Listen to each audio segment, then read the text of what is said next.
పూరా లోకల్ ఈ 79వ స్వాతంత్ర దినోత్సవ శుభ సందర్భంగా మీరు అంతర్గత శత్రువుల్ని ఒక కంట ఇప్పుడు మీరు కనిపెట్టి ఉండాలి.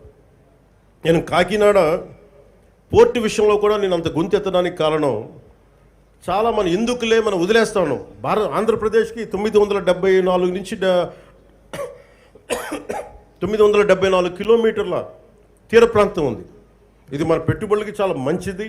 కానీ అది ఒకసారి మనం సరిగ్గా లేకపోతే అది బలహీనత కూడా అయిపోతుంది. ముంబై దాడుల్లో కూడా అసలు ఏమాత్రం పర్యవేక్షణ లేని పోర్టుల నుంచి వచ్చేసారు, లేదంటే పర్యవేక్షణ ఉన్నా కానీ అమ్ముడైపోయిన వ్యక్తుల ద్వారా ఉగ్రవాదులు వచ్చేసారు. బాంబే దాడులు కానీ ఆర్డీఎక్స్లు వచ్చేసినాయి. ముఖ్యంగా ఆంధ్రప్రదేశ్ తీర ప్రాంతంలో పోలీస్ శాఖ చాలా బలమైన దృష్టి పెడుతుంది. ఎందుకంటే నాకు ఇది కాకినాడ చాలా వల్నరబుల్గా అనిపిస్తుంది ఒకసారి రిపోర్టు చూస్తూ ఉంటే. కలెక్టర్ గారికి తెలుసు, ఎస్పీ గారికి తెలుసు, రాష్ట్ర డీజీపీ గారికి తెలుసు, ఇక్కడ విపరీతంగా డీజిల్ అక్రమ రవాణాలు జరుగుతూ ఉంటాయి. దీన్ని చాలా బలంగా ఎదుర్కోవాల్సిన అవసరం ఉంది. ఓన్లీ బియ్యమే కదా, డీజిలే కదా అని మనం వదిలేస్తే ఒకసారి దోపిడీ, ఒకసారి స్మగ్లింగ్ అలవాటైన వాళ్ళకి బయట నుంచి వెపన్స్ వచ్చే అవకాశాలు ఉంటాయి, బాంబులు తీసుకొచ్చే అవకాశాలు ఉంటాయి. వీటన్నిటినీ కూడా చాలా ఏమరపాటుగా ప్రతి ఒక్కళ్ళు ఉండాలి. సో అందుకని దీన్ని భారతదేశం మా కమిట్మెంట్, కూటమి ప్రభుత్వం నారా చంద్రబాబు నాయుడు గారి నాయకత్వంలోని కూటమి ప్రభుత్వం చాలా స్పష్టంగా లా అండ్ ఆర్డర్ మీద, దేశం తాలూకు సుస్థిరత మీద మాకు చాలా సమగ్రమైన అవగాహన ఉంది.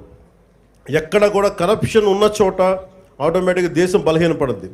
అలాంటి పరిస్థితుల్లో లేకుండా ఉండాలని మేము సాయశక్తిలో ప్రయత్నం చేస్తాం. వాటన్నిటికంటే కూడా ప్రజలు నేను కోరుకునేది, మీరు ఎరుకుతూ ఉన్నంతకాలం అంటే డెమోక్రసీ ఈజ్ ఎటర్నల్ విజిలెన్స్ అంటే మీరు నిరంతర పహారా కాస్తే తప్ప ప్రజాస్వామ్యం బలపడదు. అందుకని మీరందరూ నిరంతరమైన విజిలెన్స్తో ఉండాలి, నిరంతరం ఇప్పుడు ఒక పహారా మనస్తత్వంతో ఉండాలి అనేది నేను మీ అందరికీ కోరుకుంటా ఉన్నాను. అంటే ఇవన్నీ మనం ఎక్కడో కాశ్మీర్లో జరిగిన ఇష్యూస్ మనకేంటి అనుకుంటే, ఆపరేషన్ సింధూర్ మన వైజాగ్లోను, మన కావల్లో, నెల్లూరు జిల్లా కావల్లోనూ ఉగ్రవాదులు చాలా దారుణంగా కాల్చి చంపేశారు. దానికి బిఫిటింగ్ రిప్లై ఇచ్చాం, చాలా బలమైన రిప్లై ఇచ్చాం. కానీ మనం పెట్టుకోవాల్సింది, మన లోపల ఉన్న దేశాన్ని సుస్థిరతని దెబ్బతీసే ప్రతి ఒక్క వ్యక్తిని కూడా మనం దృష్టి సారించాలి. ఇది ప్రతిసారి ప్రభుత్వం, పోలీస్ అధికారులు అనే కంటే కూడా ప్రతి ఒక్క పౌరుడి బాధ్యత ఇది.